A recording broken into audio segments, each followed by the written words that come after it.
I had to leave Nairobi to my Ushago. So when I got there, my dad also came. So coincidentally, we had time together, and we had a deep discussion for about 3 months. Because I remember COVID started on March. Then I had time up to June with my dad. So I bet we talked a lot. Then from that, he passed me through some of the things that they do, the materials they use, the prices, and that's when I got back to Nairobi with him, we started the business.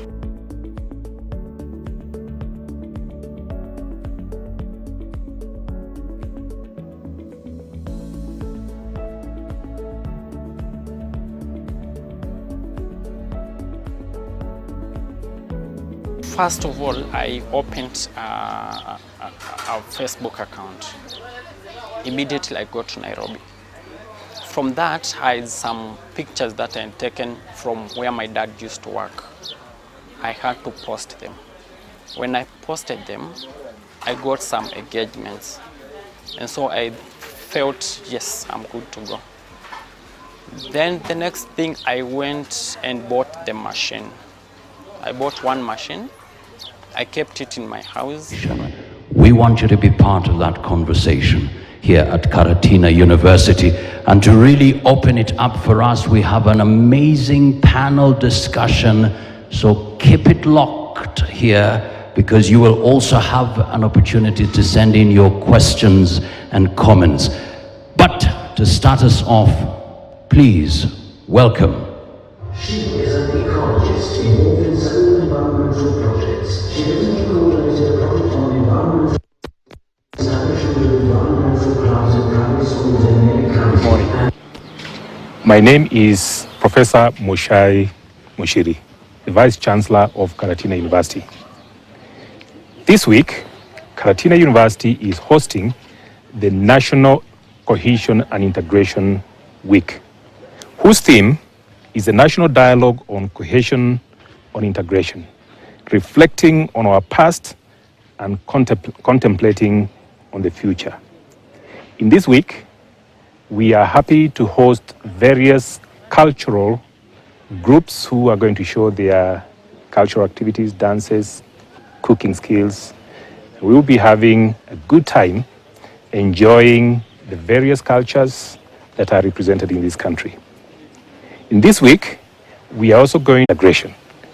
In Karatina University, we are so happy to host this national dialogue because especially at this time when we have very high political temperatures, we are providing a platform where we can have a conversation and make our contribution to national cohesion and integration. Some of the objectives of this National Cohesion Week is to bring together communities to express and share their rich cultural heritage. Secondly, provide a forum for various stakeholders to discuss the various issues on cohesion and integration in Kenya. Thirdly, to audit the status of cohesion and integration in Kenya. Finally, to come up with recommendations and strategies on how to promote integration and cohesion in Kenya. And I thank you very much. She is an ecologist involved in several environmental projects. She recently coordinated a project on environmental conservation through establishment of environmental clubs in primary schools in many countries, and served as the Vice Chairman of the Board of Directors of the National Environmental Management Authority. Please welcome the Deputy Vice Chancellor in charge of academics, research and student affairs at Karatina University, Professor Benina Alo. Thank you very much, John Mwakazi, for that elaborate introduction. Chief guests, speakers, colleagues, students, all protocols observed. Good morning, everybody. Good morning once again. I would like to start off as the chairman of the organizing committee. So, chief guest, I'll give a few remarks on my behalf and on behalf of the organizing committee, and then I'll go on to the next level. I want to welcome us to the third Cohesion and Integration Week being held at Karatina University. It started yesterday and we are winding up tomorrow, and today is the climax. At this juncture, allow me, chief guest, to introduce the members of the organizing committee that have made this event possible. Members, if you can stand up, please, wherever you are.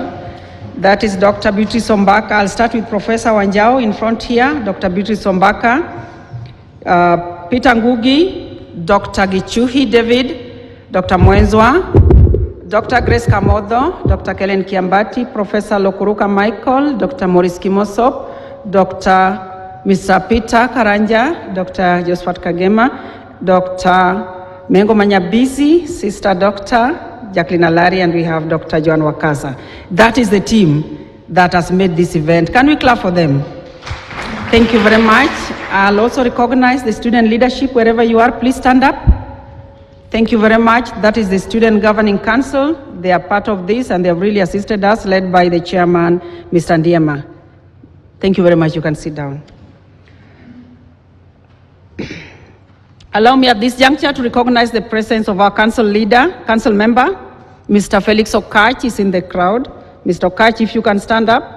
That is Mr. Felix Okach. He's here as a council member just to ensure that we are doing the right thing. Thank you, Mr. Felix Okach.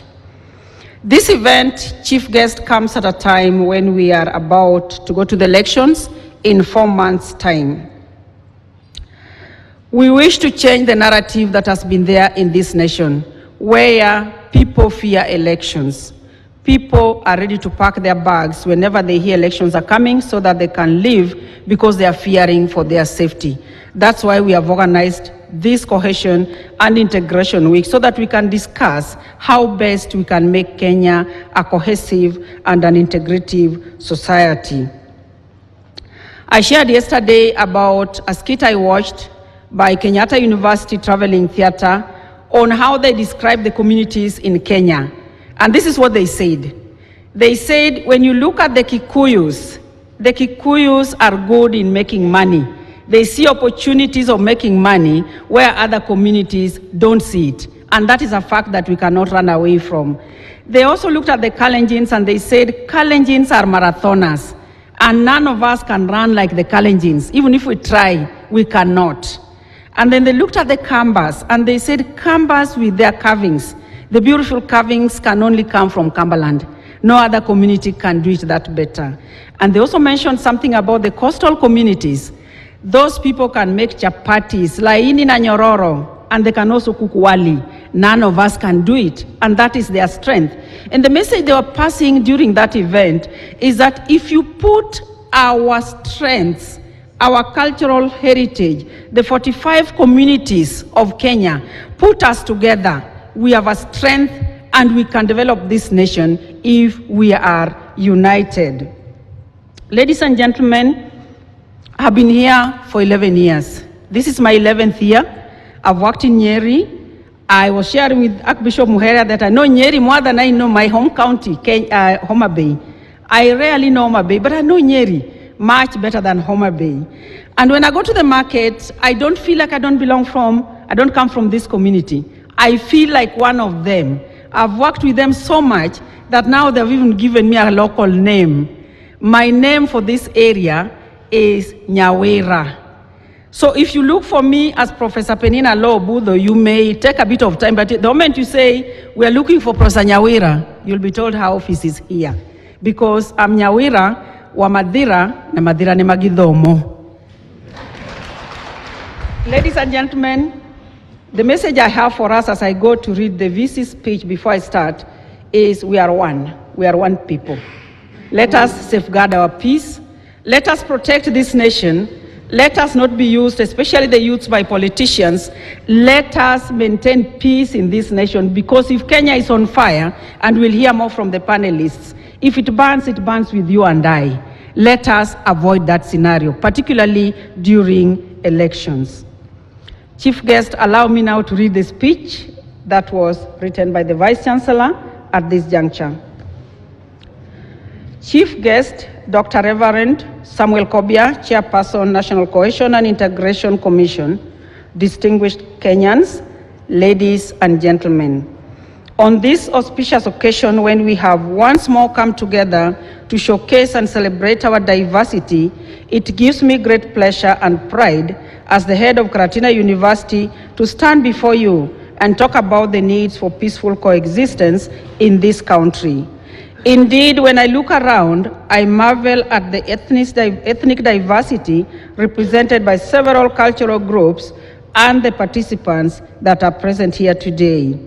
In this regard, I would like to celebrate the unreserved resolve, the resilience and zeal of Kenyans and their love for peace and tranquility, the absence of which life would be difficult. We all remember the inter-ethnic violence that has characterized this country since independence, climaxing in the 2007-2008 post-election violence. The subsequent peace-building efforts culminated in the first ever coalition government in this country. Moreover, the after effects of 2007-2008 post-election violence has lessons that every Kenyan must always reflect on, which resulted in the peace we are enjoying today. Subsequent to the 2007-2008 post-election violence, there were numerous peace-building efforts. Particularly, the establishment of two commissions in 2008, namely Truth, Justice and Reconciliation Commission and the Commission of Inquiry into Post-Election Violence. From the two commissions, there were recommendations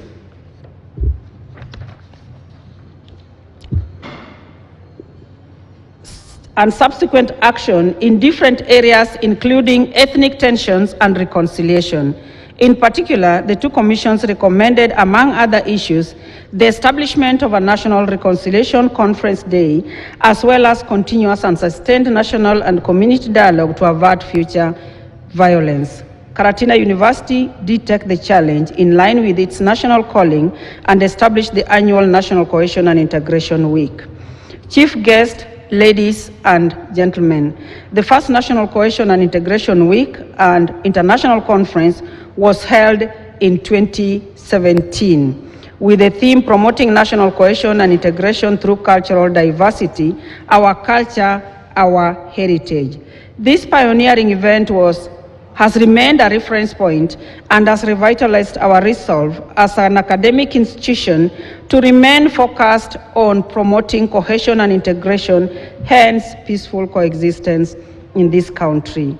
The event has proved to us as an academic community that change starts within each one of us, irrespective of our resource endowment, size, or ethnic background. While we have had marked participation from Kenyans, the participation of regional and international experts last year have not only upped the visibility of the university globally, but has also taught us that indeed the future is bright if we remain united. Ladies and gentlemen, the second event was held last year, but due to COVID-19, we did not maximize the activity, and therefore we decided that this event will take place this year, given that this year is an election year. Chief guests, ladies and gentlemen, this year, the third National Cohesion and Integration Week, under the theme National Dialogue and Cohesion and Integration, reflecting on our past and contemplating on the future, started yesterday and will end on Thursday, 31st March 2022. The goal of holding the National Cohesion and Integration Week is to promote cultural diversity as a unifying factor by providing a forum for displaying the diverse cultures in Kenya and to discuss and conceptualize multiculturalism. This is in furtherance of the principles of justice and human rights as enshrined in Chapter 4 of the Constitution of Kenya 22 on the Bill of Rights and attendant laws and policies thereafter. In line with the goal and the theme, the objectives of 2022 National Cohesion and Integration Week are to provide an opportunity for communities to showcase their diverse and rich cultural heritage, to audit the state of cohesion and integration efforts in our country, to determine the lessons learned out of the previous national cohesion and integration efforts, offer an opportunity to communities to interact and share ideas that promote cohesion and integration, and identify and recommend sustainable strategies to strengthen the national institutions charged with cohesion, integration, and peace-building efforts.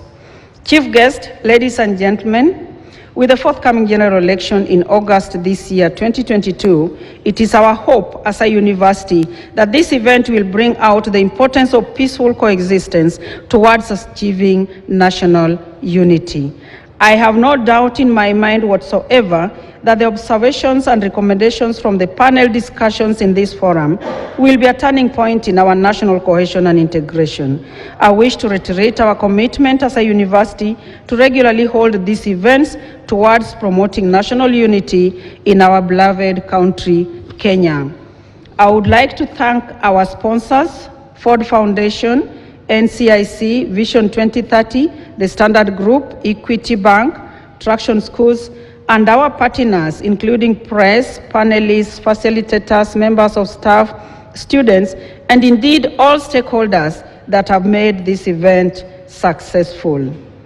I also acknowledge the organizing committee for this splendid event.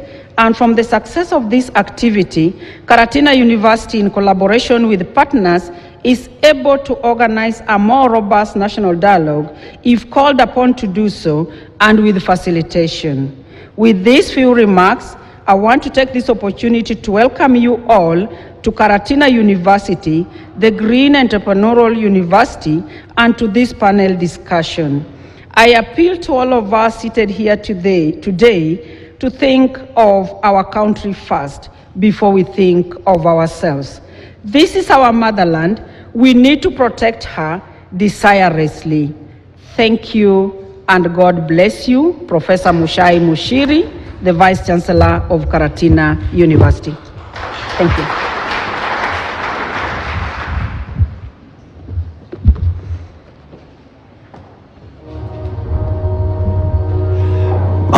Thank you so much. A beautiful round of applause to the DVC and, of course, Vice Chancellor in absentia. Makofi tafadhali.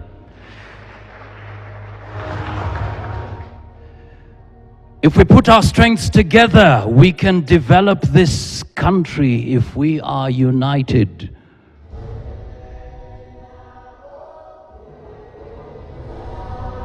Professor Alo Obudo has made it very clear that indeed here she has worked for 11 years and she's fondly referred to as what?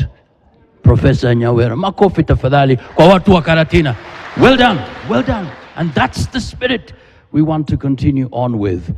We are one people. Let us safeguard our country. If Kenya is on fire, it burns with you and I. Change starts with us.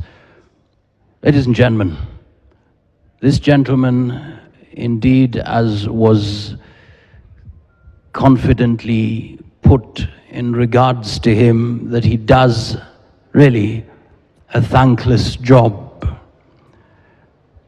What he does is so critical in this country.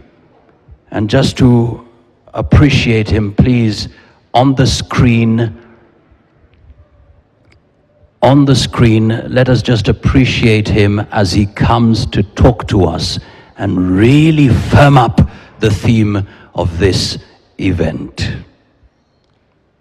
He has vast experience in mediation and dialogue, coordinating dialogue platforms as safe spaces for interaction between Kenyans around stations and government to address pressing issues. He previously served as senior advisor on cohesion, peace and conflict resolution in the Executive Office of the President and Cabinet Affairs as a Commissioner in the Judiciary Social Service Commission, as well as former General Secretary of the Geneva-based World Council of Churches. Please welcome the Chairman, National Cohesion and Integration Commission, Reverend Dr. Samuel Korbia. Big round of applause.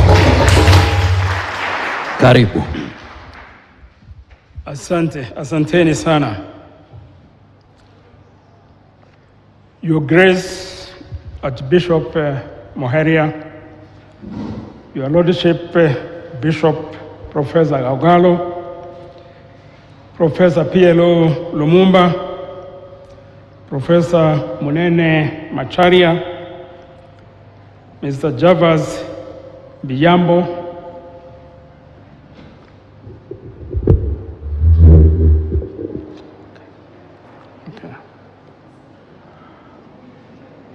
the acting VC, and who is also the Deputy Vice Chancellor Academics, Professor Nyawira,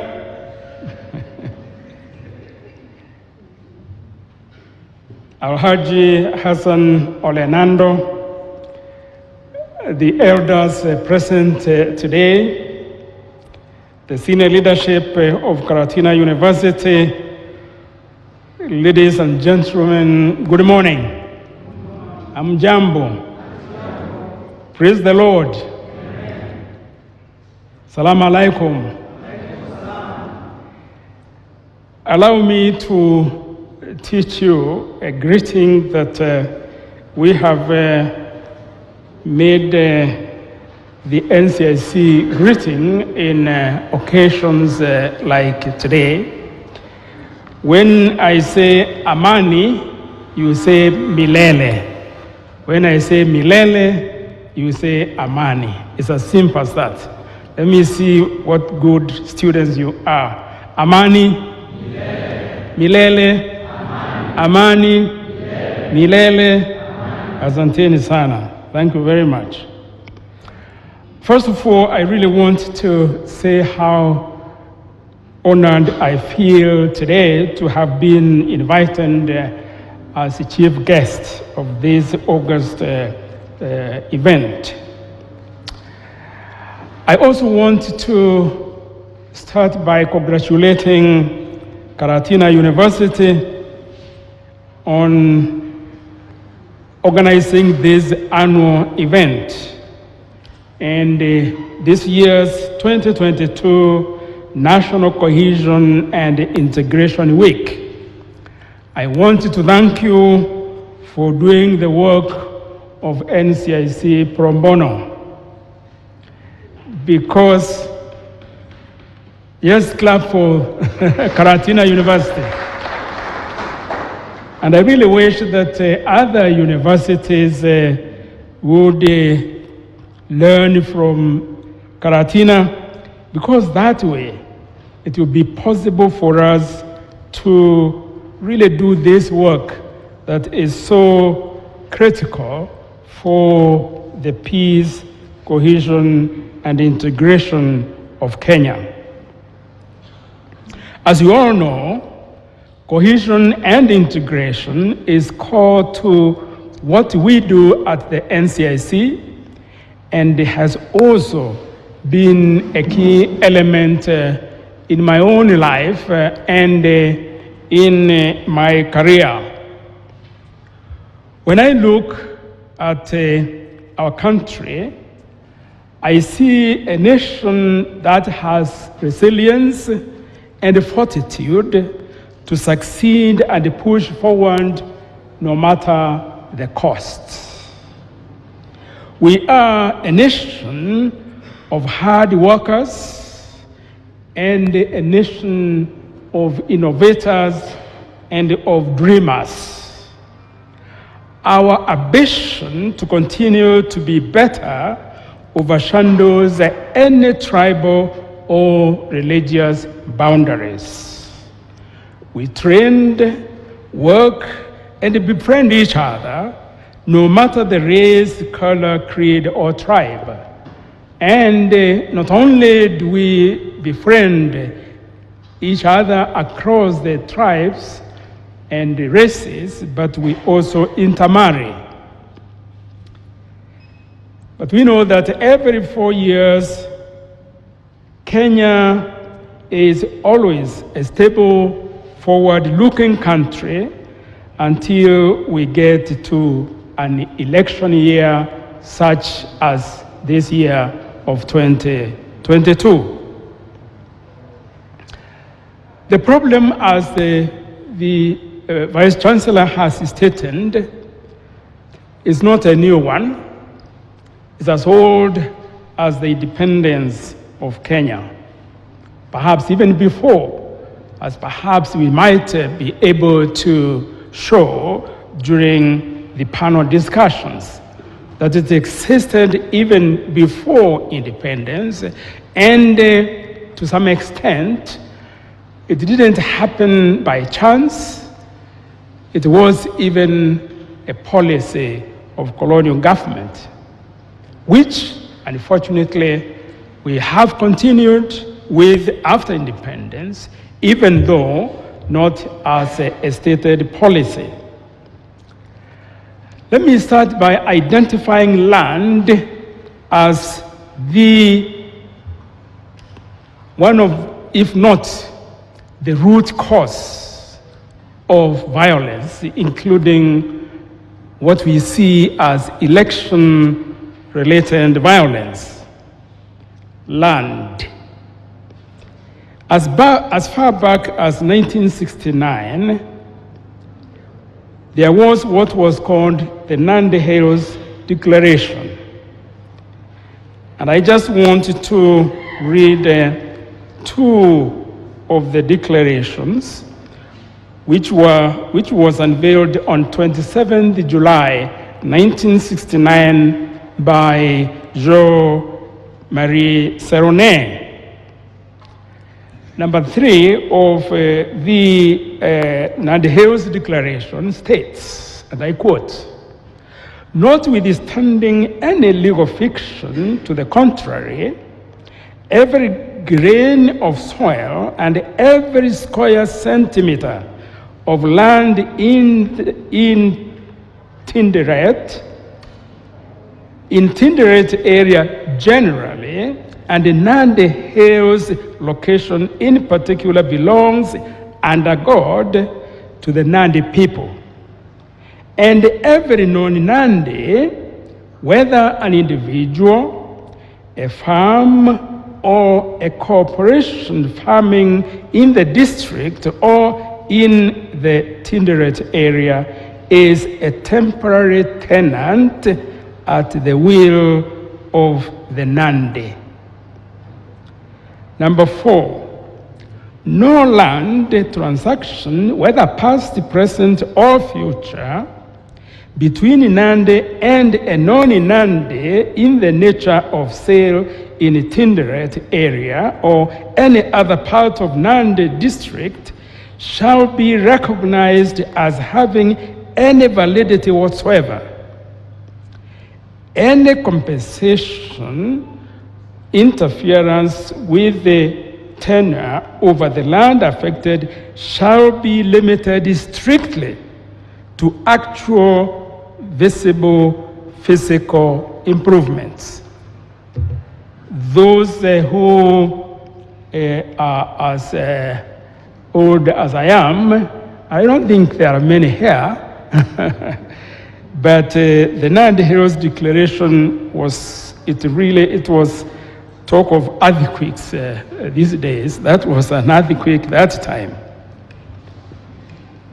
What I want to say at the onset is that land was and remains so emotive in Kenya that it still is a source of conflict.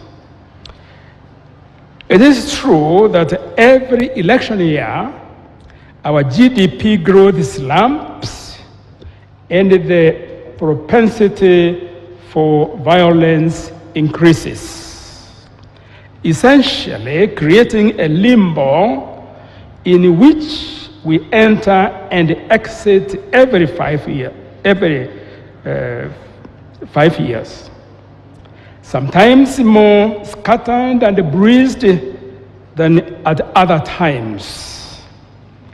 This cycle is, of course, most emphasized when we consider the events of 2007-2008 post-election violence that brought us to the brink as a nation.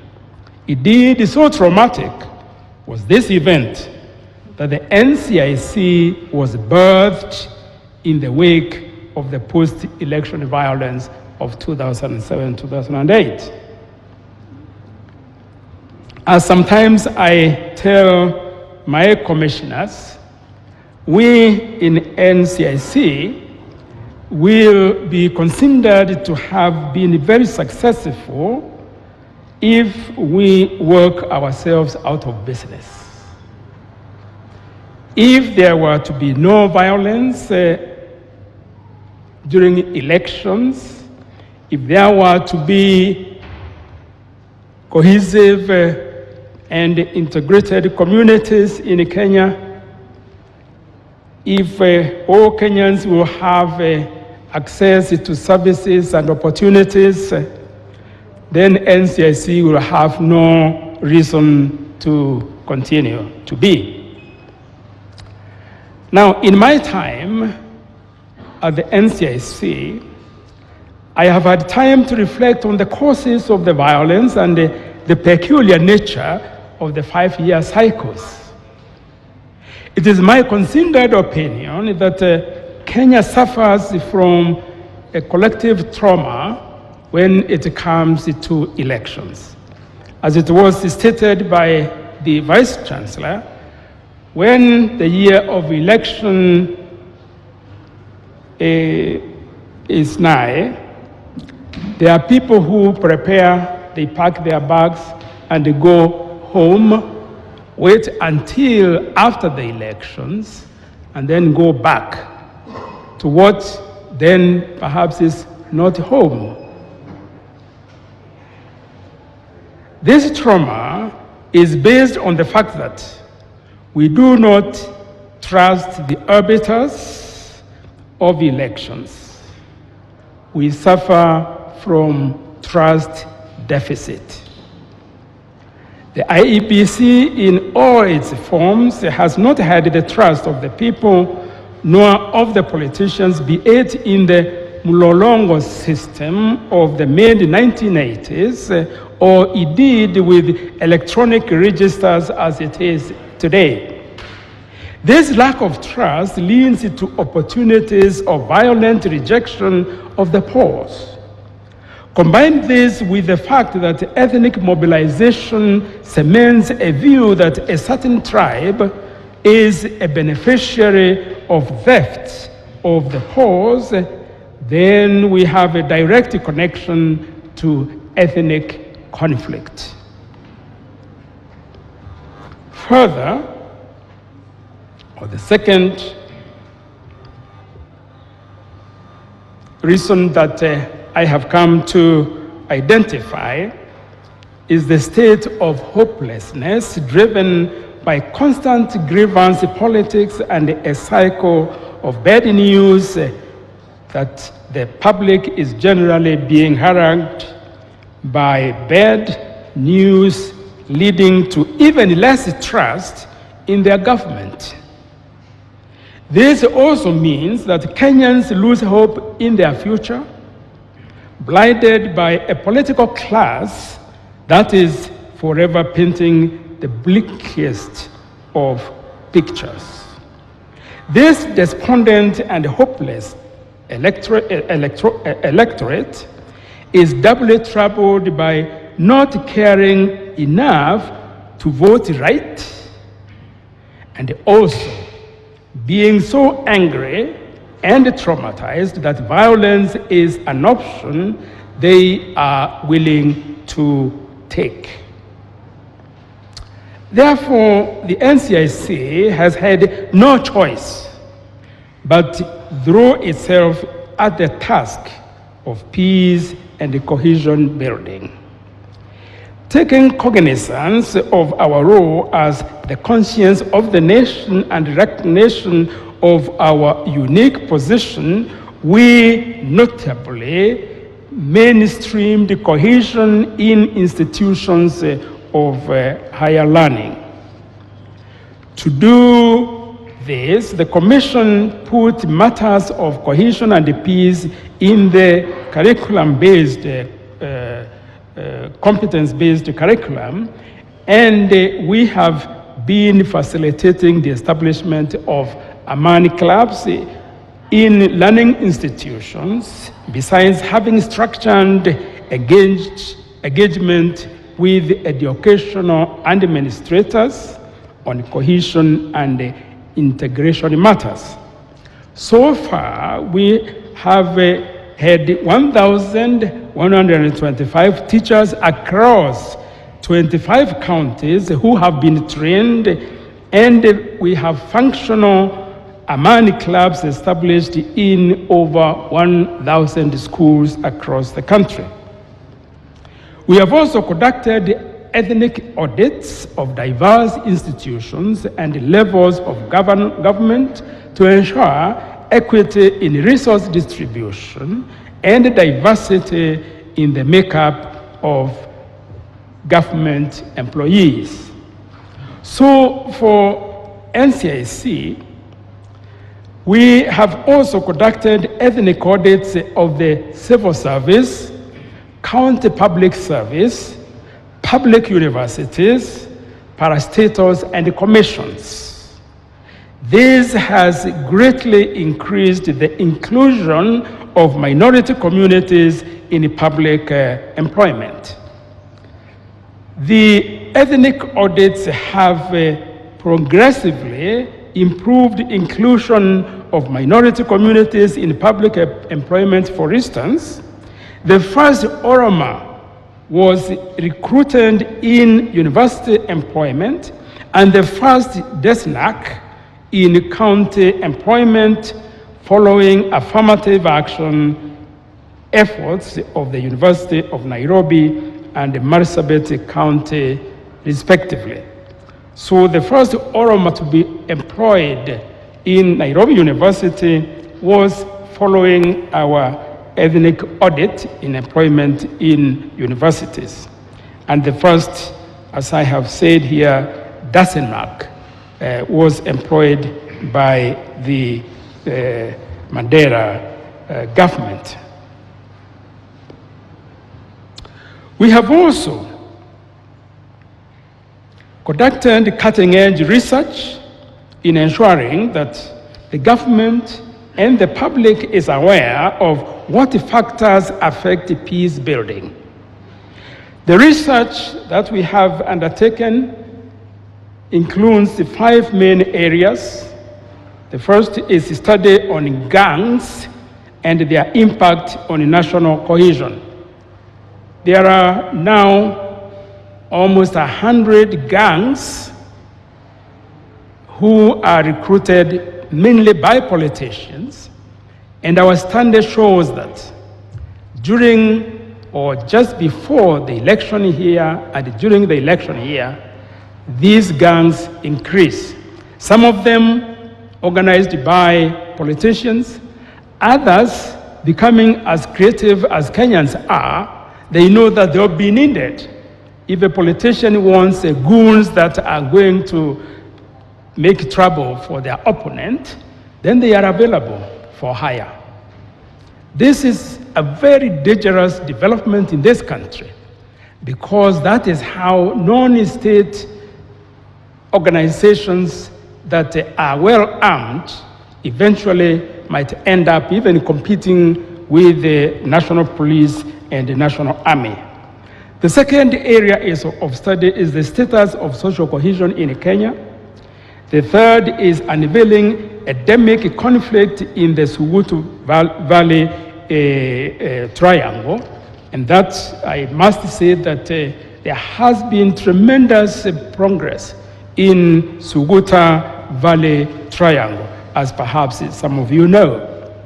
The fourth is ethnic interaction and tolerance among Kenyans. And the fifth is a study on ethnic stereotypes and coded language.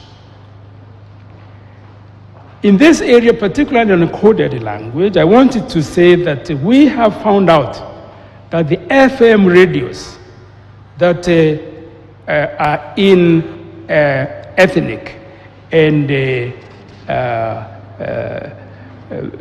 vernacular, these are the ones that now are involved in what qualifies as hate speech more than anything else.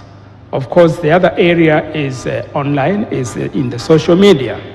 We have agreed with the councils of elders that they will be monitoring on a daily basis these FM radios, because this is where now toxic language is carried on a daily basis. We are also in the process of developing a lexicon where we are going, which will be in English and Swahili, but also including vernacular in a number of areas. So this is an area that I wanted to mention, that it is being developed by NCIC. This research and others that we have done are our contribution to the academic and the public discourse of peace building and cohesion, giving insights to all state and non-state actors on how to handle peace and cohesion matters from an informed position and angle. It is against this backdrop that we as the NCIC, all of us here, and all Kenyans of goodwill must rise to the challenges of our times to ensure a better and brighter future. First, we must restore trust and confidence in and among our communities, and trust in the government and institutions. We must show that the Kenyan economy is not always falling apart, that not every civil servant is corrupt, and most importantly, that the IEBC knows how to count accurately and verifiably. This state will create a situation where our country can relax during elections, knowing that the will of the people is what is reflected in election results. As we build the trust in government, we will then also be able to create a nation where communities can heal and reconcile. Our communities will no longer view government as a tool only for the benefit of certain tribes to which the presidency has been one. But instead, we will be able to see the development that happens all over the country and understand that we are all people facing similar challenges, but with the same goals and common destiny. Once we build trust in inclusive government, we will ensure that Kenyans have the perfect cure for trauma, which is hope that springs eternal. So hope, building trust is one. The next is hope. A hopeful person is careful about who he votes for and is careful to protect peace and the opportunity. A hopeful person does not want to destroy, but instead wants to build.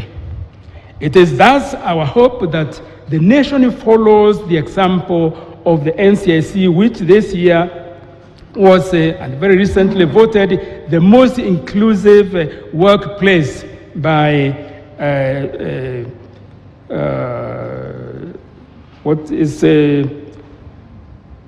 I forget the organization that rated as the best inclusive commission in Kenya. We must remember that when the NCIC insisted that all levels of government must show the face of Kenya, we achieved higher inclusion. We must remember that when the NCIC said we need to have a wall of fame and shame, the incidence of hate speech among our leaders reduced.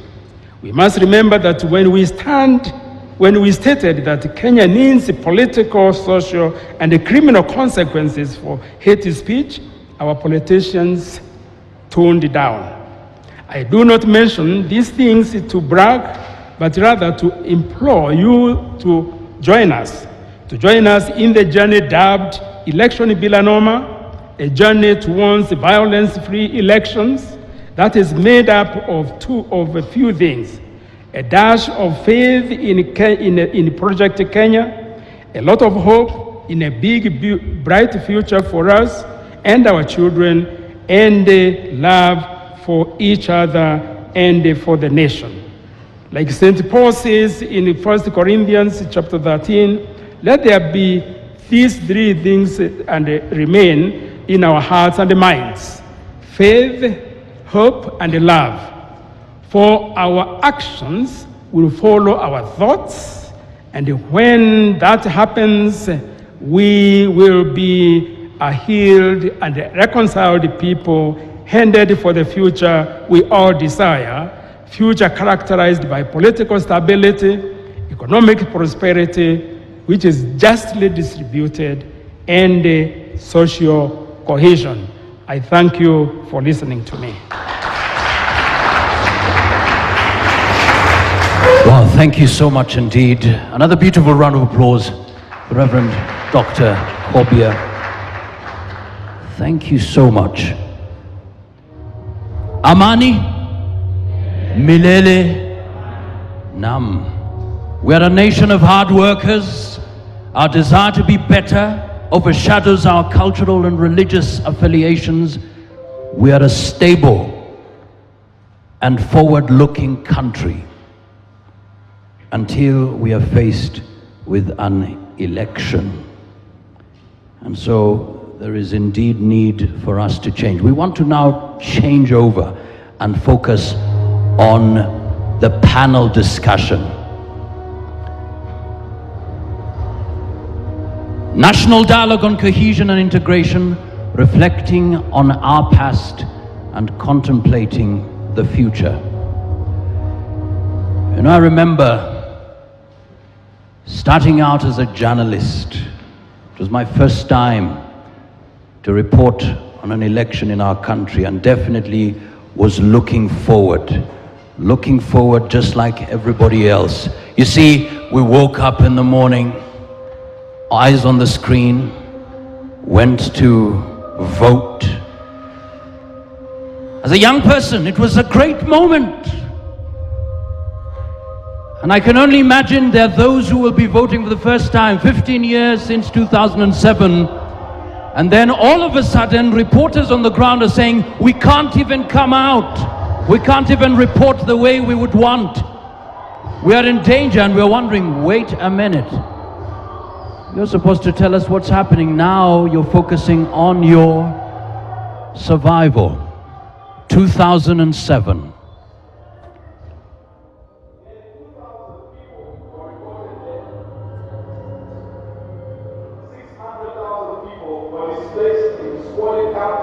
And reduced to beggars. The thousands of homes that are destroyed by arsonists. Thousands of families that migrated in fear of their lives to other regions of the country. The uncounted incidents of rape of women and young girls that have gone unreported. Of course, you know how the story ended, and we celebrate that. Then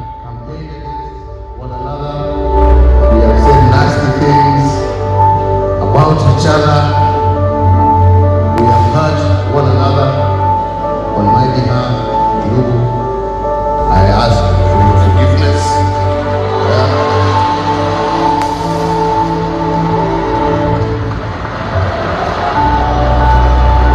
And definitely we hope this narrative continues on.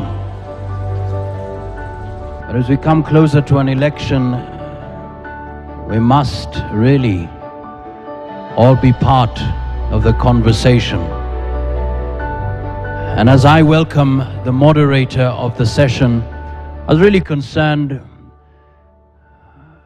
This cartoon really depicted what is happening in the country at the moment. And you wonder, okay, are we really reflecting on our past? Are we really contemplating on the future that we want for this country? And so I want you to be part of this conversation. As DVC Prof said, if this country burns, it will burn with you and I and our children. And we should not allow anybody to succeed in burning this country.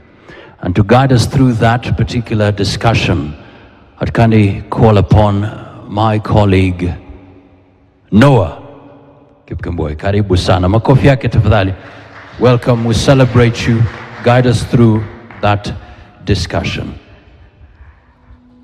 Amani, Milele, Amani, Milele. The young people are not talking. Amani, Milele. And I know how we finish that conversation is normally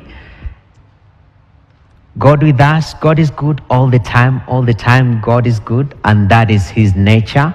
Wow. And for this particular situation we say Amani, Milele, Milele, Amani, and that is Kenya's nature. Wow. Have we gotten that? Amani, Milele, and that is Kenya's nature. Wow. Amazing. Clap for yourself. Beautiful, beautiful. My name is Noah Kipkemboi, part of Standard Media Group. KTN Home is where we are streaming our services, and I'm very glad that we will be joined this morning by a very able panel. This panel, to be honest, if I was to conduct conversation with them with the time that we've been given, it won't be enough. But we'll try to keep time. So at this particular moment, I'd like to welcome our panelists, first starting with our guest of honor, who's just given us opening remarks, Reverend Dr. Samuel Kobia. Please approach and sit right next to me, right here. Thank you very much, sir. Beginning makofi tafadhali. All right. Next, we have Archbishop Anthony Muheria, Catholic Archbishop, Archdiocese of Nyeri. Please appreciate Archbishop. Thank you very much. Next, we have Professor PLO Lumumba, founder of PLO Lumumba Foundation, advocate of the High Court of Kenya. Thank you very much. Also, I'd like to welcome on stage Professor Macharia Munene, who is a lecturer at United States International University. Please appreciate Professor. And representing Dr. Jackson Olesepit, who is the Archbishop of the Anglican Church of Kenya, is Bishop Professor Joseph Galgalo. Please appreciate him as he joins us on stage. And lastly, this is a familiar face that we've seen on our media stations, quite an eloquent young gentleman. I'd like to welcome Jervas Bigambo Arafat, who is a lawyer and governance expert on stage with us.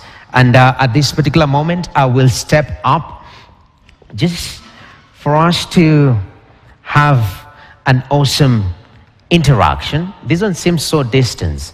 Professor Kobia, let me sit next to you so that, you know, it's about cohesion. And I want to social distance, which is unacceptable.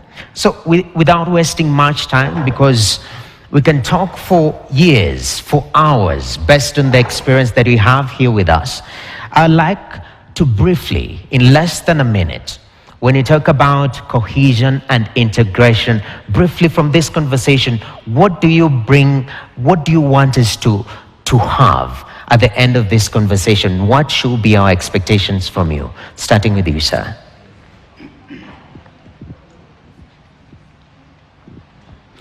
They're on. Well, thank you. What I would like to see or happen at the end of this dialogue is that everyone who is here will have been convinced that they are ambassadors and the champions of peace and cohesion, and they will go and promote the same in their communities. Beautiful. Thank you very much, sir. Before I proceed to Professor P.L.O. Lumumba, I like also to welcome as part of our panel. Actually, I'll resume my initial position. In the spirit of cohesion, you have to create room for other people to be part of the discussion. So I'd like to welcome Mr. Alhaj Hassan Olenado, who is the National Chairman of Supreme Council of Kenya Muslims, SUPKEM. Thank you very much. All right. So as he approaches, Mr. Alhaj, remember I was using your microphone. Do you trust me enough, or should we sanitize? In the spirit of cohesion. All right. This will be your microphone. Okay. Thank you very much, sir. So let us proceed. Professor PLO, what is your expectation from this discussion? My expectation is that the leading politicians in Kenya, who in 2001 were present, all of them without exception, at a conference held in the year 2001, where Professor Ali Mazrui said, if Kenyan politics are ethnic prone, can we have a constitution that is ethnic proof? That these politicians, who in truth are the ones who cause chaos in this country, listen to us and say with their mouths what they believe in their hearts, that this country may be saved. That is my wish. Thank you very much, Professor PLO, our politicians. Now next, we have Professor Macharia Munene. Your expectations, sir? Thank you very much. Let me just make a small adjustment. I've been associated with USIU for so long that even when I've left, I'm still... You had cohesion and integration with USIU for so long? It is too strong. Okay. Now, my expectation, first, people should not worry too much. Kenya is safe. And it will be even safer if we work at it. Peace does not exist in itself. It's something you work at. And so everyone here and throughout the country has an obligation to work at peace, because it does not exist. The election coming are just an episode. And if you watch it properly, actually it doesn't look very bad. People should not worry about this election. It looks... Just look at the slogans of the two leading camps. Okay. Kenya Kwanza, Azimio. Are those not uniting terminologies? So we should give hope that we should not worry too much about chaos, because there will be no chaos. Indeed. And if there is no chaos, mainly because we are going to work at it to ensure that nothing goes wrong. Definitely. So I expect that. Thank you. Thank you very much. Archbishop Muheria. Thank you very much. My expectation is that we are going to awaken amongst the populace of our country a feeling of humanity, restoring us to the dignity that we should be. A process of inoculation, call it vaccination, just as we've gone through the COVID virus attack, that our country, our citizens are going to be the stronghold of the future, that we are able to speak to them, to empower them so that they are less easily manipulated, less easily engaged in negativity and inhumanity, and that we can regain and restore the humanness of our nation that is a greatness of Kenya. Wow, beautiful. Professor Galgalo.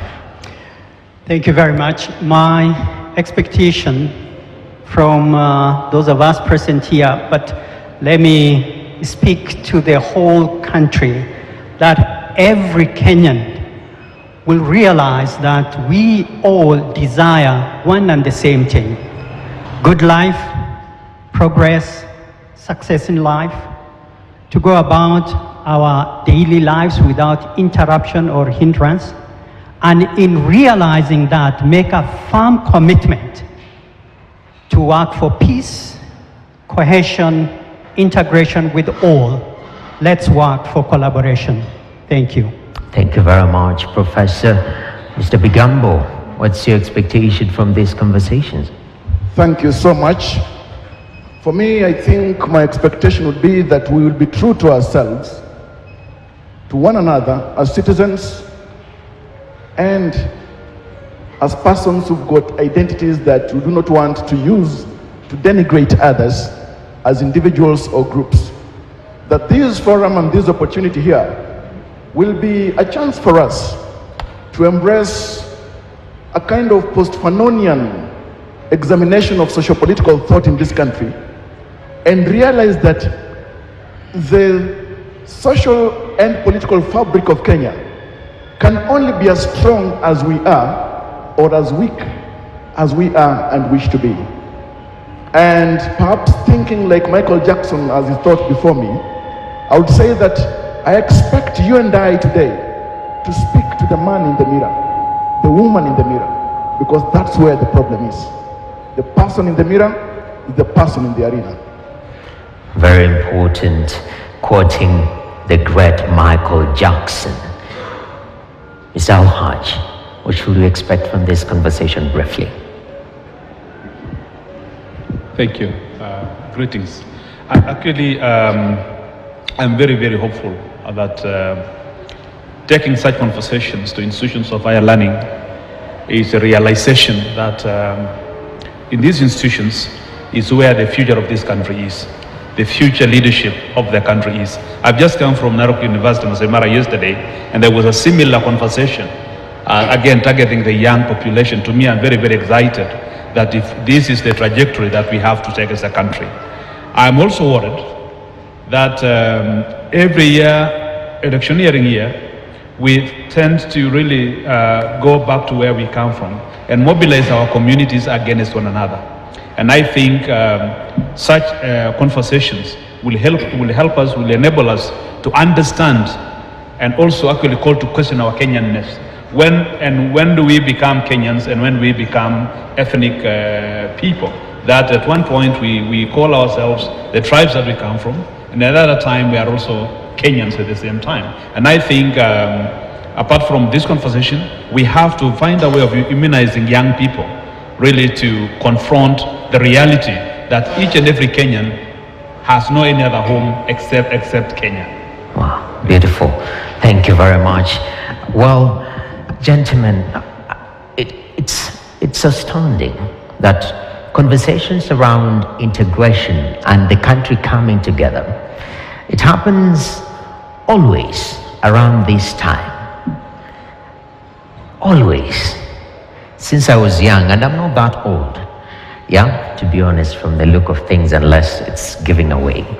But speaking to you, Dr. Kobia, NCIC has been at the center of bringing this change and integration in our country. What are we doing in between?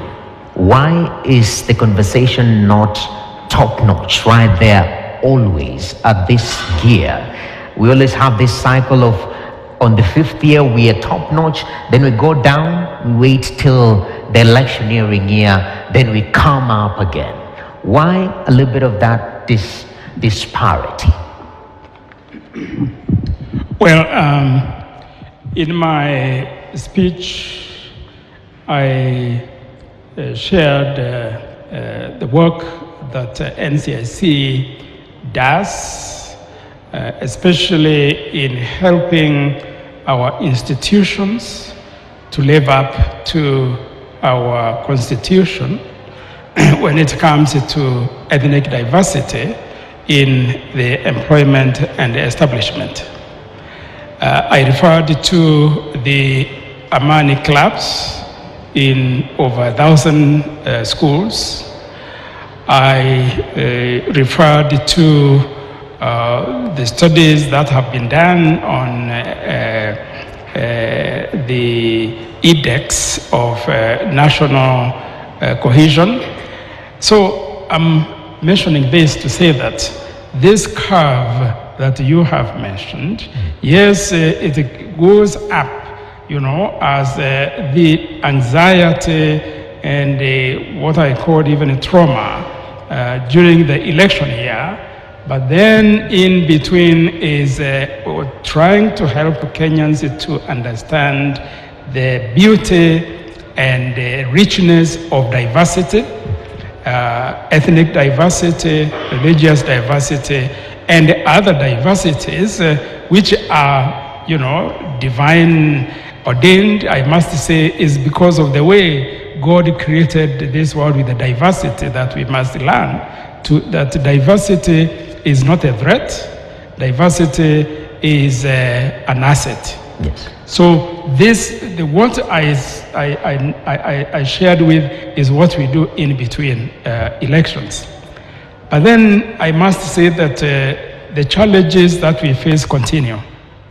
And that is why very often, and as you know, many refer to NCIC as a hate speech commission, because in between we have investigations on toxic language and using Article 33 of the Constitution, which outlaws hate speech.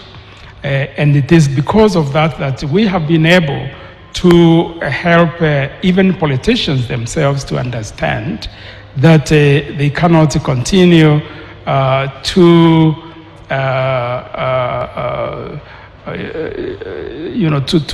utter one's phrases and behavior that is alienating one Kenya against the other. So this is what we do in between. Okay. And if we were to report that to the nation, you understand that we are kept very busy.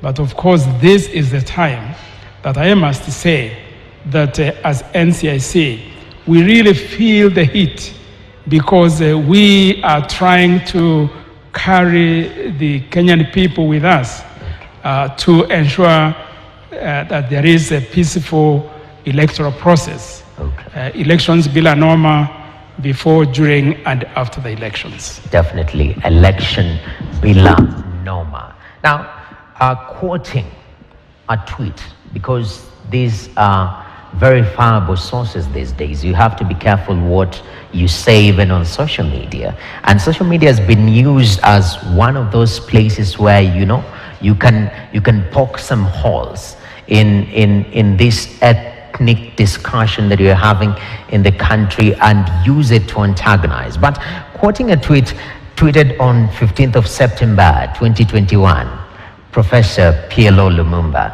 they should verify you. Twitter, if you're watching, please do something about that. Let us bail out the water of negative ethnicity while it is still ankle deep. I paraphrase Chinua Achebe. Elections are 11 months away, and drums of ethnicity are sounding complete with clashes. Kenyans of goodwill, speak out before the waters reach our necks. Our politicians and their rhetoric. How has that evolved in the few months? Now it's 130 days to election, sir. Thank you very much. I seldom tweet, but I tweeted in that manner. But permit me to say that we ought to look at our country in a historical context. You will remember that when we were fighting for the 2010 Constitution, we took the view that a new constitutional dispensation would create a new political culture. The answer is it has not. I've been here for some time and I've had the same politicians since 1992, 1997, 2002, 2007, and they are the very same during the forthcoming elections. At one time they are together, at one time they are on the opposite side of each other. saying different things different times. And they appeal to our ethnic emotions. And I keep on telling those who care to hear that our politicians speak with both sides of the mouth. When they are addressing their ethnic groups, they say totally different things than when they are speaking to the rest of Kenyans. And unfortunately, we respond to them in that way. And as long as we don't change our political culture, we are not going to solve the problem. And you, the media, are part of the problem. In the last 1 year, I've written to all media houses, telling them to look at their headlines from the year 2021. The headlines are the same, almost the same. Kambas are doing this, Luos are doing this, Kikuyus are doing this. When you repeat that often, then that is what feeds the fire of ethnicity. And the net effect, as I conclude, is that the work that NCIC is doing then becomes a band-aid solution to what is a cancerous problem. And I'm not as optimistic as my good friend Professor Macharia. We may not have clashes, but we are weakening the foundation of the nation every day. This is a very young country. It will turn 59 this year, very young. And if we continue to shake its foundation, 40 years from today, it may not be there. We had better warn ourselves because of this rhetoric. Thank you. Professor Munene, from Professor PLO's address, it is a double-edged sword where we are standing with what we have. And I'll come to the question of the media because we have to hold ourselves responsible. But you seem to be very optimistic, especially with the taglines that you're seeing. Has the political culture evolved over time based on those taglines? No, it is still evolving. And I like being optimistic, because then it gives me hope to move on every day. There's no disagreement between me and PLO. We agree on a lot of things. In fact, if anyone knows Kenya's constitution making and the constitution, he has been there and he knows. But there is something about optimism. It gives hope. And yes, we have had some very rough times, which should have been avoided. 2007 could have been avoided, no doubt about that. So there was failure in the country, and it was usually leadership failure in 2007. And even now there is likely to be what? Leadership failure. Now, that is something that we need to guard against. And since we know that, then we can work at it. Yes, we are a very young country. Barely 60 or so. And we have gone through tribulations. But there are some good things about it. We have had elections regularly, even if they are not perfect. We move on. We have more and more people getting involved than ever before. Yes, we have goons, hired goons, and they are waiting to be given whatever they get to go and cause disturbances. But with the knowledge that we have, and with the concerted effort of the media, I think it's been pointed out that sometimes the media has not been very good.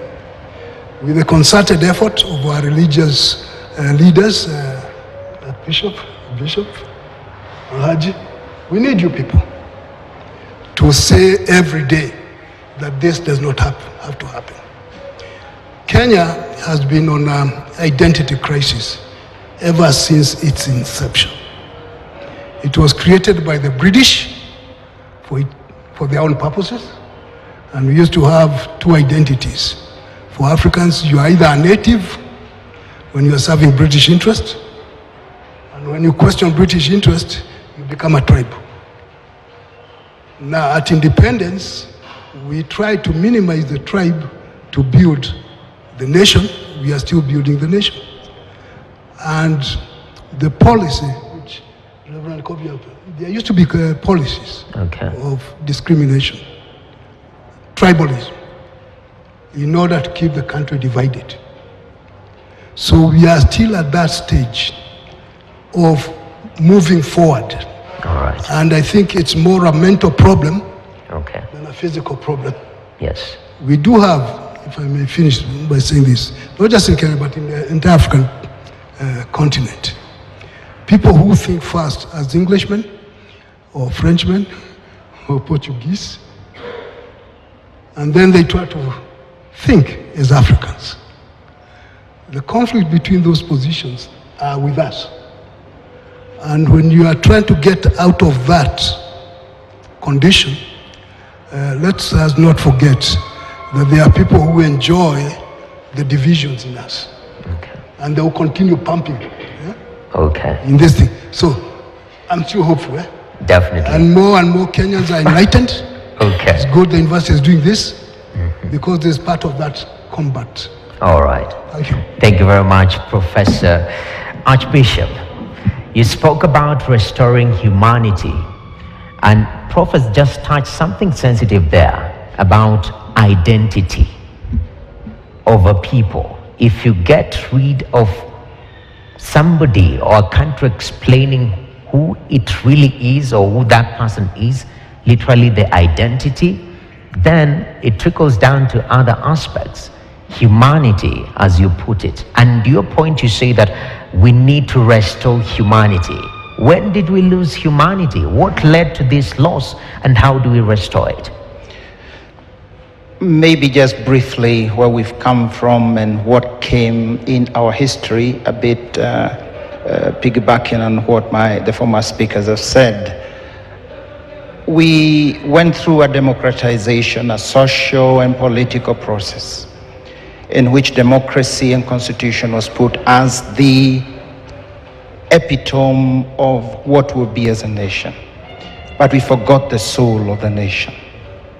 We did not put ethical considerations as we were doing the democratization process or thinking through. And this is about that every one of us has got an inherent, innate human dignity that must be recognized and is recognized by a constitution, by the way, but it has become an appendix. So we do not appreciate one another by what is essential, but by accidental additives. It's like describing a favorite daughter by start describing her, she's got a beauty, this hate. But the essential thing is she's your daughter. That's the most essential. The humanity, the core, is what we have to address. And that is addressing more the heart. So when we have the problems, we have more started addressing the head. Why is this? A very kind of analytical, pragmatic, but trying to change the way people think.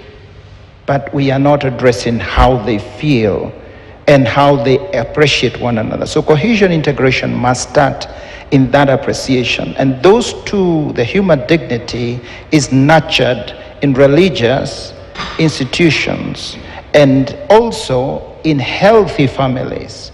So I do believe that that is one of the things we must also address. So coming back to what then has, in our state where we are, what has happened about the humanity. Whenever clashes begin in any nation, history and world politics, the first thing they do is they label the other as non-human. They call you hyenas, they call you dogs. They first empty. And this is a political rhetoric that we hear.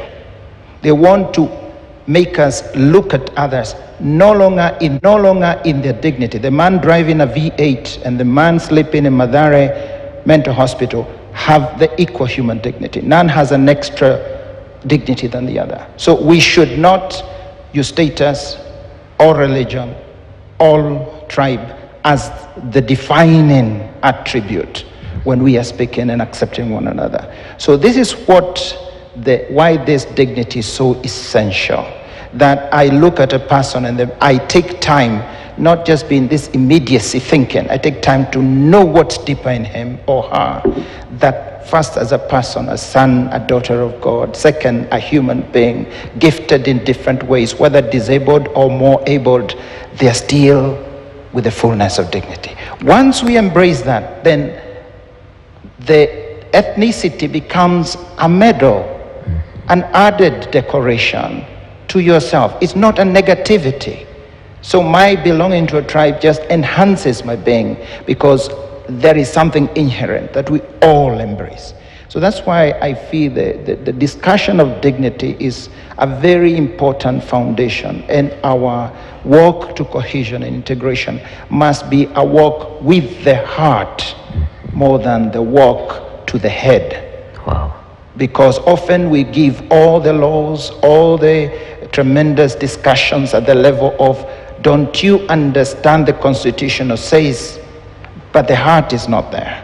And these politicians, allow me to say it in this rather negative, slighting way, know how to mix up the heart, because somehow tribe still appeals to heart because it's not irrational.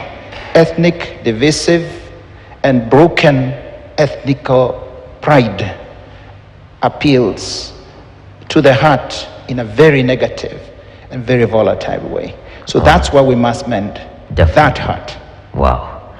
Appeal to the heart, not the head.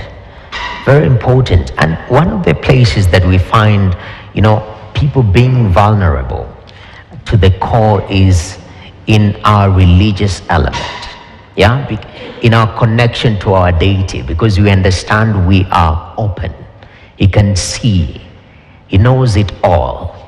And that very nature is one that has been tilted, because to be honest, when there is political division out here, people taking sides, I know we are children of God, all of us, but sometimes you can feel the tension a little bit. And it is even in church. So the church culture, coming to you, Professor Galgalo, where we feed the soul that has been neglected for so long, what should we do different? Should we have a different approach to contribute even further to this discussion of integration? Thank you very much. Yes, definitely, not only the church, but the entire religious communities in Kenya, the religious affiliations in Kenya have a great role in shaping our thinking, in informing our, in influencing our morality, our ethics and all that. But before I come to specifically say something on the role of the church, because that's the one I will speak for, let me just mention this, an observation on the question of identity that you have raised. Kenya is a beautiful country, but with huge diversities. That these diversities, as beautiful as it is, it's often more of a bane than boon. It's more of a curse to us than blessing. And you will realize that close to 50 different language groups, by virtue of historical accident, if you may call it so, have found ourselves within one border of a state called Kenya. And to become cohesive or one in terms of shaping our identity as Kenyans, I think we've not worked hard enough for it. And sometimes that which we have done in terms of how we conduct affairs of public in Kenya have been counterproductive, dividing us more than bringing us together. Let's face it, although we call ourselves constitutional democracy, although Kenya is governed according to the rule of law, these are only part, in some sense, of how we really actually conduct our affairs. The real superstructure, the building blocks of who we have become is essentially tribal. That's our primary identity markers.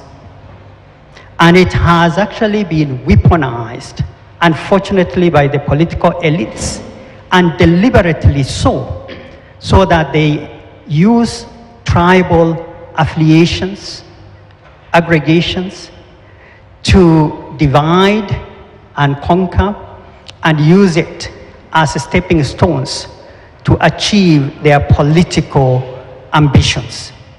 And because of that very strong culture, although Kenya is said to be close to 85% Christian according to the 2019 census, our primary identity marker, if you ask a Christian what faith they profess, they would say, yes, I am a Christian. But that is not their primary marker in terms of what informs their ethical choices, their moral universe is informed more by the tribal, the cultural orientation to which they so strongly belong. Okay. And so we must always have that in mind. The church has a lot of work to do. We may point fingers to people who have been very specifically charged with responsibilities. NCIC, IEBC, multi-sectoral agencies, and all this. But we ourselves, we have a responsibility to work hard through education systems, through faith orientation, the way we reach out through our evangelism, to preach peace, but also orient peace as a way of life, as a way to be, to touch people not only at the mind level, like His Grace the Archbishop have said, but at the heart, so that truly they say, this is who I am. I cannot do this. I shall do this. Is my responsibility. First and foremost, we will preach peace, but will not just stop at preaching. We will work hard as a church to build communities of faith who are peaceful, so that peace becomes a project for life. And people are oriented to be their brothers and sisters' keeper, to be lovers of their neighbors, and build peace together as far as it is concerned. But secondly, so that I finish very quickly, the church also, we must very strongly play the role of advocacy for this nation. We must be the eyes and the ears. And we have competitors who very powerfully shape opinion in this country, including the media. Regardless of these voices, which sometimes are not healthy in the way they direct or shape opinions in the society, the church will work as the advocate for the truth. Yes. We will speak the truth to power, that be. Our eyes are open to see that IEBC does that which has been mandated to do, that multisectoral agencies work as they should and meet all the expectations. And we will shout from the rooftops if they do not do that which the law has mandated them to do. So that we will be the prophetic voice for this society. Thirdly and finally, the church must play the role of transformation in society. We have to work with communities in empowerment programs. People who are empowered are liberated. They can think for themselves. They cannot easily be swayed by, let's say, these politicians who play God often. You saw in the cartoon that you showed us, with them flying above our heads and us dying on the ground with begging bowls. That must change, because the church must work for transformation to empower society so that they can have voice for themselves. That is true. Thank you. And in fact, to build on that, I want to bring in Mr. Al-Haj, because, you have a voice, but you have competing voices.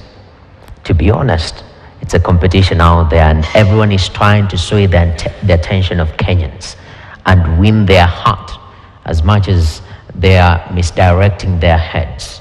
As the religious community, from your standpoint, what are those practical efforts that you're making to make sure, not only for this election, even the previous and the future, that Kenyans are sticking together cohesively? I think Professor Munene said something, actually, I think I'm right the name, about the foundation of this country. In my view, our foundation has some issues that have never been addressed, even during the independence of this country. And that has carried us many times, that's worked with us. Those challenges are still working with us up to today. In the religious sector, in Islam, for example, God says in the Holy Quran, we have created you from male and female, from made you peoples, tribes, races, and the best of you is the one who fears God.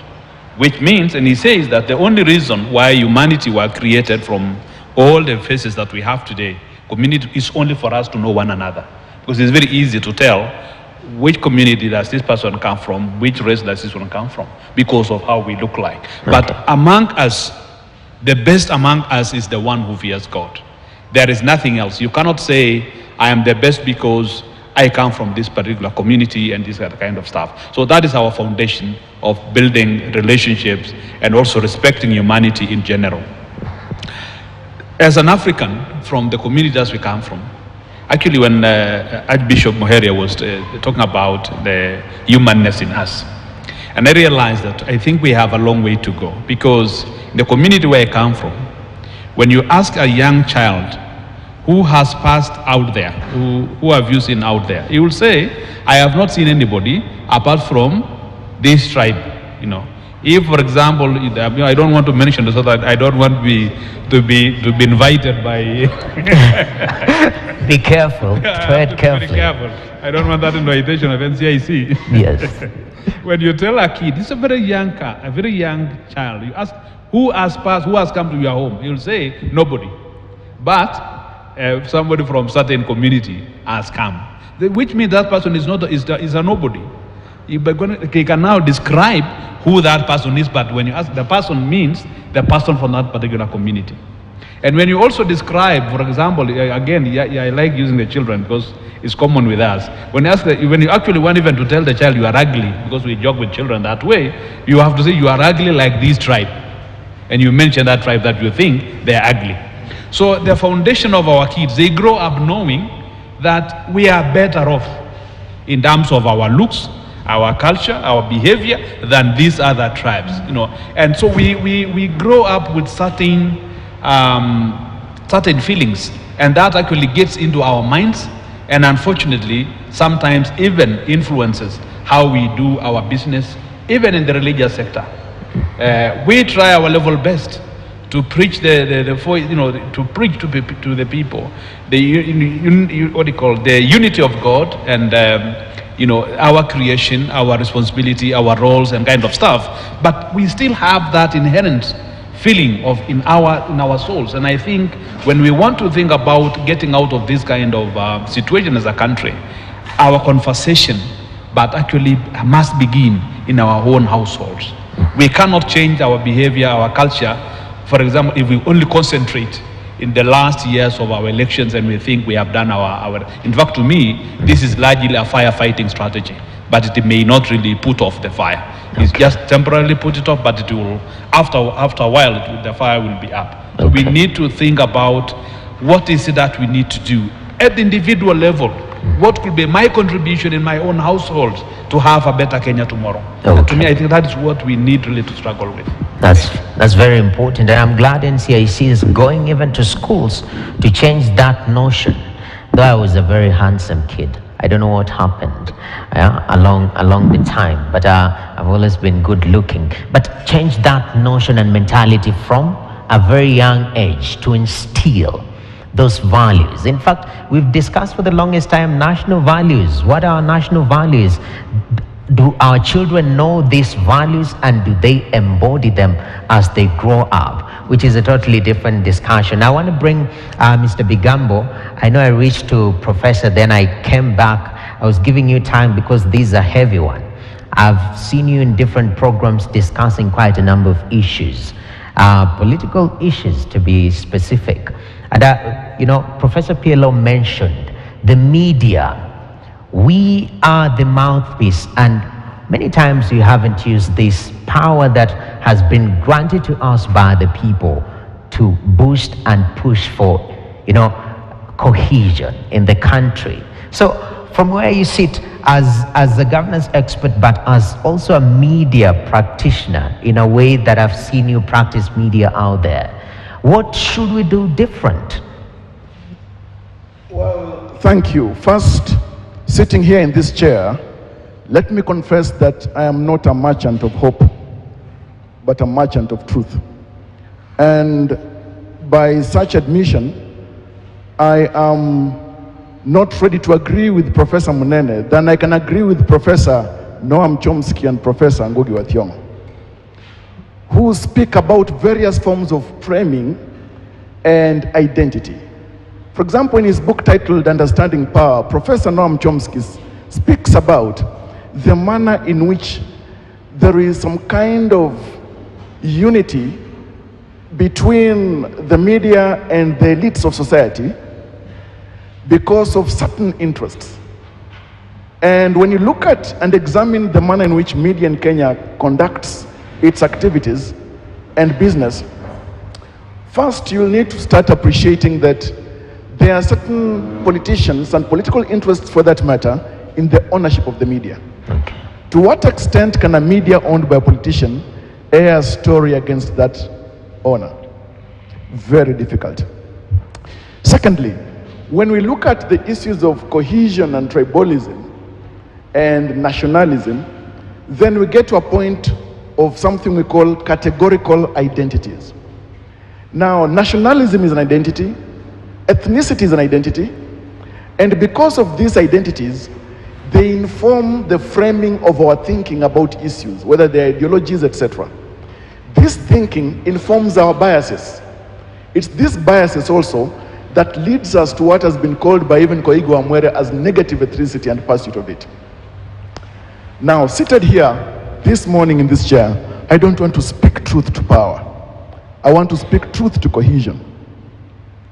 One, as you sit there and as you sit here, have you heard, or you yourself, have you done this?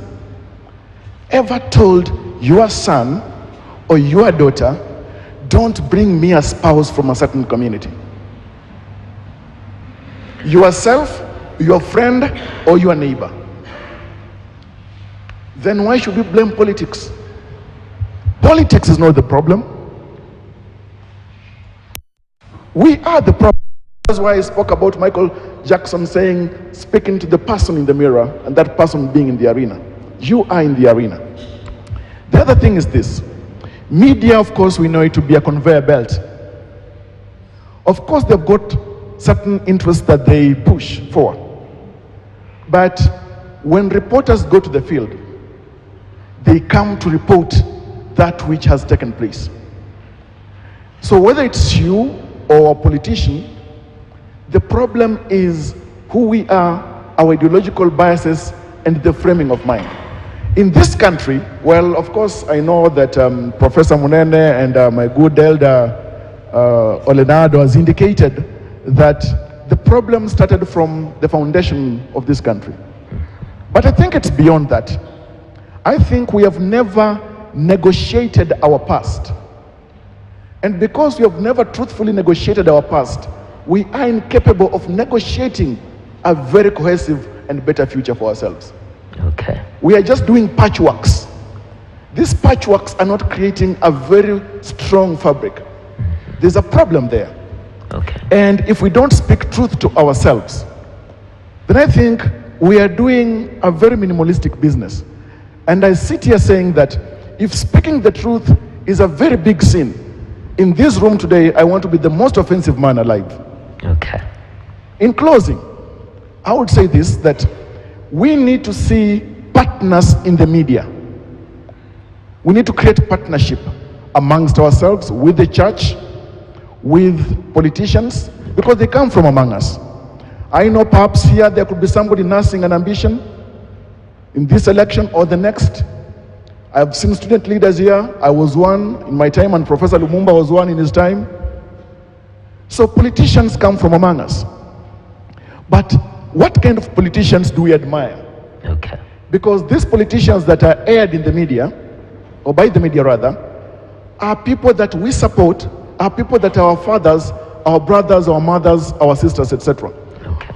In May 2021, there is a report publication number 449 by Afrobarometer and the University of Nairobi, spoke about some and conducted a very critical research and the statistics about which I want to speak on just 2 points. One, that 9 out of 10 Kenyans strongly identify with their nation and their ethnic orientation, which means 93%.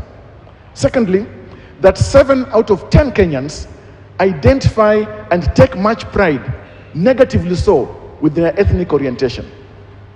Today, how many people do you know who've lost jobs or lost opportunities or failed to get an employment opportunity because of their ethnic extraction? All right.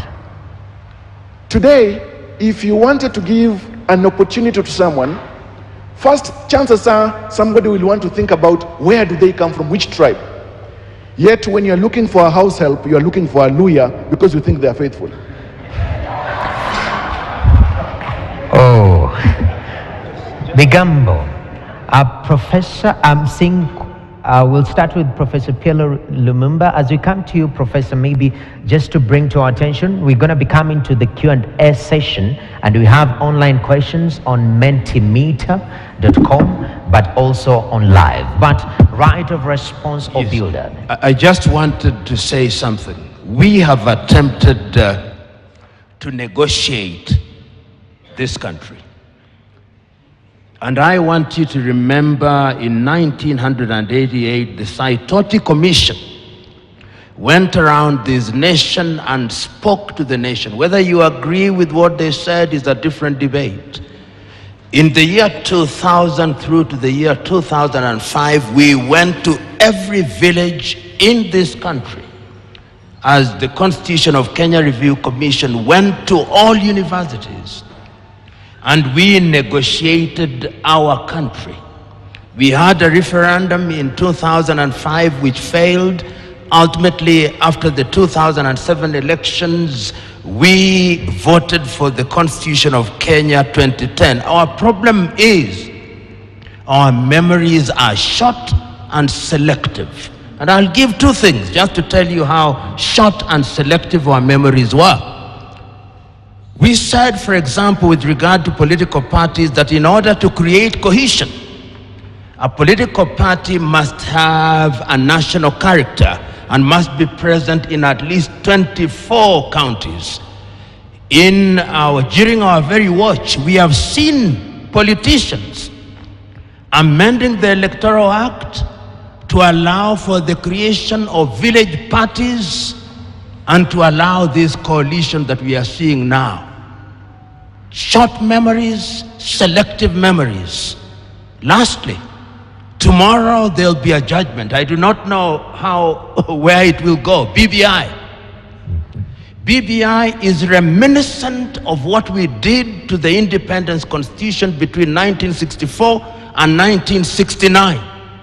We know what we said, but via BBI, there was an attempt, which some of us still support, to dismember the Constitution of Kenya 2010. We have negotiated our country. Our memories are short and selective.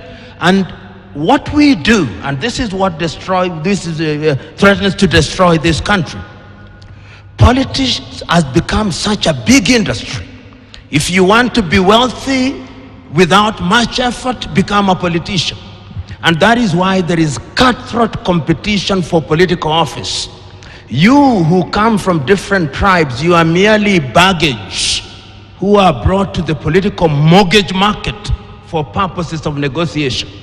Your ethnic leader says, I have the Kambas, here they are, give me my share. I have the Kikuyus, give me my share. And until we liberate ourselves from that, despite the best intention of the best of us, we'll always have these circles of talking about elections which threaten the nation. Yes. So we have tried. Yes, sir. But we have not negotiated in honesty. All right. Wow. I want to give Archbishop a right of response of builder. Please. I'll be very brief. Thank you. I think two things. One, I want to talk. I agree we must look at the man on the mirror. But I do also think that the media have got another intention, which is business. Okay. And there is what we call spin. I do not agree media is telling us what's happening on the ground. I do not believe they are telling us the truth.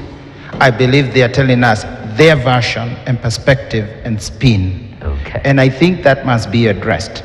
And I want to link it with what Professor has said, PLO, which is the issue of greed is at the base of our failure and our rot. Okay. And that greed is about corruption, and is also about the interest of the media to make the most of all opportunities. Even a fist fight is money for the media. And so when we speak about cohesion, the antagonism itself is marketable, and it's what they try to put forward. So I want to speak about those two things. We must make the media ethical and not spin the negativity that they want us to know. Right. And second, we must still address, and that's why I feel I address the populace, not the leaders. Okay. The Kenyans must once more take hold of that greed does not lead us to the trap, like a bird is caught by a trap with maize. Wow, beautiful. And I know, Prof, you want to give a response. Yes. It's 3 minutes to midday. At midday, since we're talking about our cultures, we have a short presentation from one of our cultural communities. Then we're gonna go to the Q&A. Is that okay? So briefly in 2 minutes. Okay. My friend there says he does not believe in hope. But I want to point out that there is no conflict at all between hope and truth. In fact, truth is the basis of hope. Because once you know the truth, you can map your way to ensure that you get the goal that you want. There is no conflict at all between truth and hope. Because if you are not truthful, your hope is baseless. And I'm not very happy promoting despair. No. Because then we lose hope, we die. And we don't want to die. After all, society is based on what? On hope. Yes. The education we give to our children is hope that later on you'll be a good person or a better person and the society will be better. Our religious leaders here, what do they promote? Hope. Hope. And if you ask them, the hope they promote is based on truth, not on something else. So there's no conflict between truth and hope. All right. That's very important to note. In fact, the scriptures say that, faith, hope, and love, as you quoted. But the most important is love. It anchors all these others. And as you say, if you love somebody, then you have to be truthful. Yeah, the fruits of love, or the fruit of love, as we're told, kindness, righteousness, and whatnot. So it's midday. Let us take a breather, because we were starting to. If you can pour yourself a glass of water. And I don't know for our guests, why didn't we get water for our guests? That's another discussion, yeah? But we have an awesome presentation from one of our cultural communities briefly. Then we'll go to the Q&A. Is that okay, the panel? Lovely. So let us have the next presenters on stage. And we'll be watching comfortably here. The floor is yours. I can see Nyatiti. I can see the drums as they arrange themselves. Remember, this is Karatina University National Cohesion and Integration Week 2022 themed reflecting our past, contemplating our future.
A round of applause to that wonderful crew.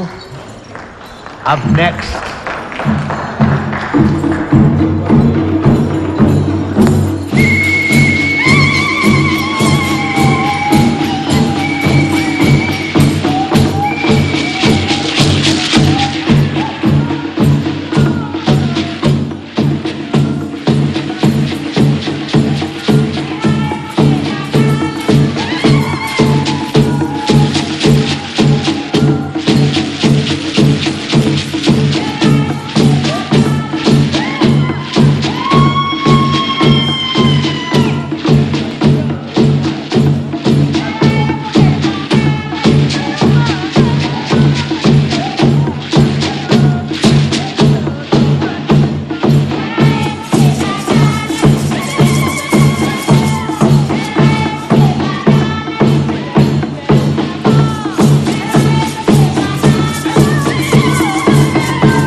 is KTN.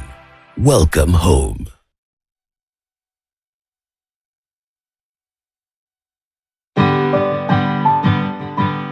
I love you, not only for what you are, but for what I am with you. Dedicate a love tune to your loved one this season of love by subscribing to the I Love You clip by dialing *811 *912#. Set the mood for love with Skiza.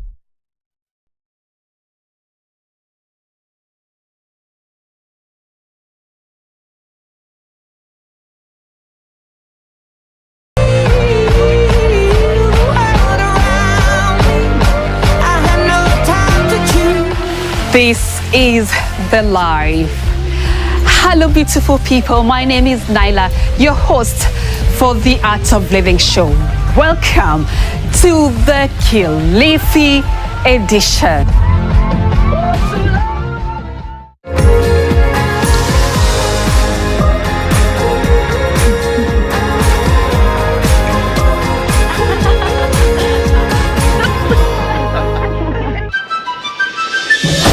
We're here for treasure and adventure. You little kids! At KTN, we got everybody covered. Kids, don't miss a second of fun with Pororo. Just follow me quietly, understand? Should we follow you? Ubongo Kids. Ubongo is a Swahili word and the meaning of it is brain. Sesame. And so much more. Jump, jump, jump! KTN Kids, right here on KTN Home. Children, they are cute no matter what they do, but there is nothing cute about fever. Panadol Baby and Infant starts to work on fever in just 15 minutes. Trust Panadol Baby and Infant to work on fever fast, to bring back their cute smiles.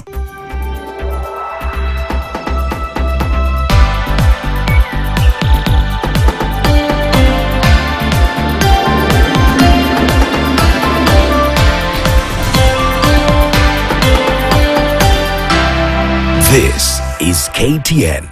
Welcome home.